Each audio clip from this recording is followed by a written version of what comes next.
മണിക്കും 3 മണിക്കും വിളിച്ചിട്ടാണ് ഇത് പാക്ക് ആ സമയത്ത് കൊടുക്കണം, ഈ സമയത്തൊക്കെ കൊടുക്കണം. രാത്രിയിലും വിളിച്ചുകൊണ്ടേയിരിക്കും. രാത്രി വിളിച്ചില്ലെങ്കിൽ രാവിലെ വഴക്കുണ്ടാക്കും. പെൺകുട്ടികളുടെ നമ്പറിൽ രാത്രി 2 മണിക്കും 3 മണിക്കും വിളിച്ചിട്ടാണ് ഇത് പാക്ക് ചെയ്തോ അത് പാക്ക് ചെയ്തോ ദിയയുടെ ഹസ്ബൻഡ് നമ്മുടെ ചോദിക്കുന്നത്. അപ്പോൾ എന്തിനാണ് ഇപ്പോൾ ഓഫീസ് കാര്യങ്ങളൊക്കെ ഒരു ടൈം കഴിഞ്ഞപ്പോൾ എല്ലാവരും പെൺകുട്ടികളെ ഇപ്പോൾ എന്തിനാണ് വിളിക്കുന്നത്? ഇപ്പോൾ എന്തെങ്കിലും കാര്യങ്ങളുണ്ടെങ്കിൽ രാവിലെ നേരം വിളിക്കട്ടെ, അതുപോലെ അവർക്ക് ക്ഷമയില്ല. അവർക്ക് രാത്രി 1 മണി 2 മണിയൊക്കെ ആകുമ്പോൾ വിളിച്ചിട്ട് ഹലോ എന്ത് ചെയ്യുന്നു, ഇങ്ങ് പൂവാലന്മാരെ പോലെയാണ് സംസാരിക്കുന്നത്. ഹസ്ബൻഡോ? അതെ, അതുപോലെയാണ് സംസാരിക്കുന്നത്. ഹസ്ബൻഡിന്റെ ഭാഗത്തുനിന്ന് വളരെ മോശമായ അനുഭവം ഉണ്ടായിട്ടുണ്ട്. വളരെ മോശമായിട്ട് അല്ലെങ്കിൽ പോലും ഇങ്ങനെ പാതിരാത്രി വിളിച്ച് ശല്യപ്പെടുത്തുന്നതൊക്കെ വളരെ മോശമായ ഒരു കാര്യം തന്നെ. ഇതിനൊക്കെയാണ് പറയുന്നത് അമ്മാതിരി തൊലിക്കട്ടിയാണ് ഇന്നത്തെ കാലത്ത് ജീവിക്കാനുള്ളത്. അതുപോലെ തന്നെ ഇവരെ കണ്ടു കഴിഞ്ഞാലുണ്ടെങ്കിൽ ഇവരെന്തോ ഭയങ്കരമായിട്ട് പാവങ്ങളെ പോലെ ഇവരൊരു തെറ്റും ചെയ്യാത്ത കണക്കാണ് ഈ സംസാരിക്കുന്നത്. ഇവരാണ് ഈ തട്ടിപ്പ് മുഴുവനും ചെയ്തിരിക്കുന്നത്. എന്നിട്ടുണ്ടെങ്കിൽ ഇവരൊരു പാവങ്ങളെ പോലെ വന്ന് മീഡിയയ്ക്ക് മുമ്പ് ഇരുന്ന് ഇതേ കണത്തുള്ള ഭയങ്കര സംസാരമാണ്. അതെടുക്കാൻ വേണ്ടി കവർ ചെയ്യാൻ വേണ്ടി ഒരുപാട് മീഡിയക്കാരും വന്നിട്ട് ഭയങ്കരമായിട്ട് ഇരുന്ന് ഇവരുടെ അടുത്ത് ചോദിക്കുന്നുണ്ട്, നിങ്ങൾക്ക് എന്ത് പറ്റി, നിങ്ങൾക്ക് വല്ല കുഴപ്പമുണ്ടോ, അല്ലെങ്കിൽ നിങ്ങളോട് എന്തിനെ ചെയ്യുന്നതെന്നുള്ള കാര്യം ഇവരുടെ അടുത്ത് ഭയങ്കര സോഫ്റ്റായിട്ടൊക്കെയാണ് സംസാരിക്കുന്നത്. അതേ സമയത്തുണ്ടെങ്കിൽ ദിയ എടുത്തോ അച്ഛൻ്റെ അടുത്തോ അല്ലെങ്കിൽ ഫാമിലി അടുത്തൊക്കെ വല്ല ചോദ്യം ചോദിക്കുമ്പോഴത്തേക്ക് അവരെന്തോ തെറ്റ് ചെയ്ത രീതിയിലാണ് സംസാരിച്ചുകൊണ്ടിരിക്കുന്നത്. എന്നിട്ടുണ്ടെങ്കിൽ അവരുടെ ഭാഗത്താ ശരിയെന്ന് തെളിഞ്ഞിട്ട് പോലും ഉണ്ടെങ്കിൽ അവരുടെ അടുത്തുണ്ടെങ്കിൽ മയത്തിലൊന്നും സംസാരിക്കില്ല. എന്നിട്ട് പോലും മീഡിയ ഉണ്ടെങ്കിൽ മനഃപൂർവ്വം ഉണ്ടെങ്കിൽ അവരാണ് ഇവരെ തട്ടിക്കൊണ്ടുപോയെന്നുള്ള രീതിയിലൊക്കെ വരുത്തി തീർക്കാൻ വേണ്ടി ശ്രമിക്കുന്നുണ്ട്. അതേ സമയത്ത് ഇവരുടെ അടുത്ത് വന്നുണ്ടെങ്കിൽ സംസാരിക്കുന്ന സമയത്ത് മീഡിയ ഉണ്ടെങ്കിൽ ഭയങ്കര നല്ല രീതിയിലാണ് സംസാരിക്കുന്നത്.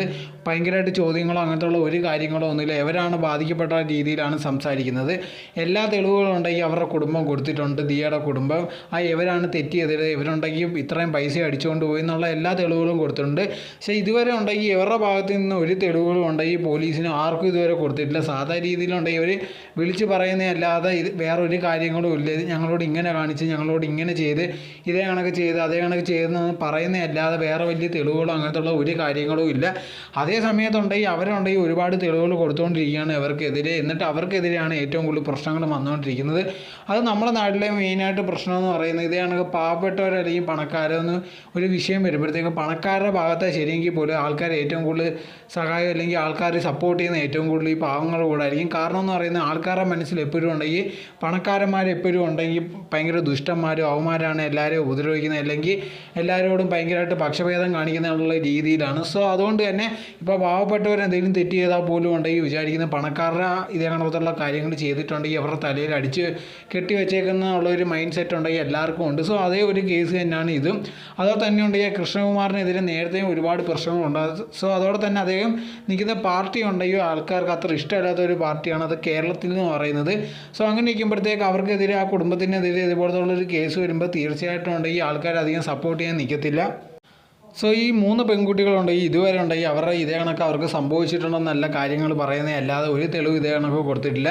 അതേ സമയത്തുണ്ടെങ്കിൽ ദിയയൊക്കെ കുറ്റപ്പെടുത്തുന്ന രീതിയിൽ അല്ലെങ്കിൽ അവരെ ട്രാപ്പിലാക്കാൻ വേണ്ടി ഓരോ പണിയൊക്കെ ചെയ്തിട്ടുണ്ടായിരുന്നു. അത് അവസാനം ഇവർക്ക് തന്നെ പണിയാനുള്ള രീതിയിലാണ് വന്നിരിക്കുന്നത്. സോ ഒരു ഓഡിയോ ഇതേ കണക്കുണ്ടെങ്കിൽ ഇവർ റെക്കോർഡ് ചെയ്ത് വിട്ടിട്ടുണ്ടായിരുന്നു ഇതേ കണക്ക് ദിയ ഉണ്ടെങ്കിൽ വിളിച്ച് സംസാരിക്കുന്നതായിട്ട്. പക്ഷേ അതിനകത്തൊരു മണ്ടത്തരം പറ്റിയതെന്ന് പറഞ്ഞാൽ ഇവർ തന്നെ ഇടയ്ക്ക് സമ്മതിക്കുന്നുണ്ടായിരുന്നു, ഞങ്ങൾ ചേച്ചിയെടുത്ത് പറഞ്ഞതല്ലയോ, ചേച്ചി ഇത്ര പൈസ ഞങ്ങൾ എടുത്തോളൂ, പിന്നെന്തിനാ ഇത് കണക്ക് പ്രശ്നം ഉണ്ടാക്കുന്നതെന്ന് അറിയാതെ അവരുടെ വായിൽ നിന്ന് വീണ് പോയി.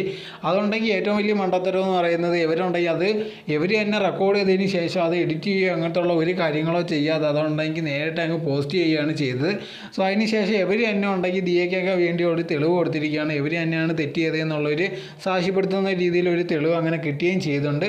സോ അങ്ങനെ ഇരിക്കുമ്പോഴത്തേക്ക് ഇപ്പോൾ കേസൊക്കെ കറക്റ്റായിട്ട് പോയിക്കൊണ്ടിരിക്കുകയാണ്. എങ്ങനെയായിരുന്നാലും ശരി 3 പേര് അകപ്പെടുന്നതായിരിക്കും. ഇതുവരെ കണക്ക് പ്രകാരം 60 ലക്ഷം രൂപയാണ് ഇവരുണ്ടെങ്കിൽ ദിയയുടെ എന്നൊക്കെ അടിച്ചു മാറ്റിയിരിക്കുന്നത്. അത് ഇത്രയും നാളായിട്ട് ഇവർ കണ്ടുപിടിച്ചില്ലെന്ന് പറയുന്നത് വലിയൊരു അത്ഭുതം തന്നെയാണ്. എന്നാൽ പോലും ഉണ്ടെങ്കിൽ ആ സമയത്തൊക്കെ അവരുണ്ടെങ്കിൽ അവർക്ക് കഴിയുന്ന അത്രയും രീതിയിലുള്ള പൈസ അടിച്ചു മാറ്റാൻ ശ്രമിക്കുന്നുണ്ടായിരുന്നു. അങ്ങനെ കഴിയുന്ന അത്രയും അടിച്ചു മാറ്റുകയും ചെയ്തിട്ടുണ്ട്. അവസാനം എത്തിയപ്പോഴത്തേക്ക് ഇവർ കണ്ടുപിടിച്ചപ്പോഴാണ് ഇതേ കണക്കത്തുള്ള കള്ളക്കേസ് കൊടുത്ത് അവരെ എങ്ങനെയെങ്കിലും അകത്താക്കണമെന്നുള്ള രീതിയിലായിരിക്കുന്നത്. സോ നമ്മുടെ നാട്ടിൽ ഇപ്പോൾ ഇതാണ് ഏറ്റവും വലിയ പ്രശ്നം. ഇന്നത്തെ കാലത്ത് ആരെയും വിശ്വസിക്കാൻ പറ്റത്തില്ല. നമ്മൾ സ്വന്തം സഹോദരി അല്ലെങ്കിൽ സഹോദരനാണെന്ന് വിചാരിക്കുന്നവർ പോലും പിറവിൽ നിന്ന് കുത്തുന്ന കാലമാണ്. അത് അവർ പിറവി കുത്തിക്കഴിഞ്ഞതിന് ശേഷം നമുക്കറിയാൻ സാധിക്കത്തുള്ളൂ ഇതേ കണക്കത്തുള്ള പണി അവർ കാണിച്ചിട്ടുണ്ടെന്ന്. അതല്ലെങ്കിൽ നമ്മളുണ്ടെങ്കിൽ അവരെ ഭയങ്കരമായിട്ട് വിശ്വസിക്കുകയും ചെയ്യും. എന്നിട്ടുണ്ടെങ്കിൽ അവസാനം ചിലപ്പോൾ അവരോട് നമ്മൾ വലിയ ദൈവം കാണിച്ച് വിടുകയൊക്കെ ചെയ്യുമായിരിക്കും. ആ സമയത്ത് അവർ നമുക്കെതിരെ വല്ല പ്രശ്നങ്ങളോ അല്ലെങ്കിൽ പരാതിയും കൊടുത്ത് നമ്മളെ അകത്താക്കാൻ വേണ്ടി ശ്രമിക്കുന്നതായിരിക്കും. കാരണം ഇന്നത്തെ കാലത്ത് എല്ലാവരും അവരവരുടെ നിലനിൽപ്പ് മാത്രമേ നോക്കുന്നുള്ളൂ. അതല്ലാതെ ബാക്കിയുള്ളവരെ പറ്റിയൊന്നും ആലോചിക്കാൻ ആർക്ക് സമയമില്ല. ഒരുപാട് കുറച്ച് പേര് നല്ലവരുണ്ട്, പക്ഷേ അവർക്കുണ്ടെങ്കിൽ ഇന്നത്തെ കാലത്ത് ജീവിക്കാൻ ഭയങ്കര പാടാണ്. ഇതുപോലത്തുള്ള ഒരുപാട് ആൾക്കാർ നമ്മുടെ നാട്ടിലുണ്ട്. അത് തന്നെ അവർക്ക് ജീവിതം ഭയങ്കര കഷ്ടമാക്കുന്ന ഒരു സമയമാണ്. ഇതിനെ പറ്റിയുള്ള നിങ്ങളുടെ അഭിപ്രായം എന്തോന്ന് കമൻറ്റ് ബോക്സിൽ കമൻറ്റ് ചെയ്യുക. നിങ്ങൾ ഈ ചാനൽ ആദ്യമായിട്ടാണെങ്കിൽ മറക്കാതെ ലൈക്ക് ചെയ്യുക, ഷെയർ ചെയ്യുക, കമൻറ്റ് ചെയ്യുക, മറക്കാതെ സബ്സ്ക്രൈബ് ചെയ്ത് അടുത്തുള്ള ബെൽ ബട്ടൺ അമർത്തുക. എന്നാലേ ഇനി ചെയ്യുന്ന വീഡിയോസ് എല്ലാം നിങ്ങൾക്ക് നോട്ടിഫിക്കേഷനേ വരികയുള്ളൂ.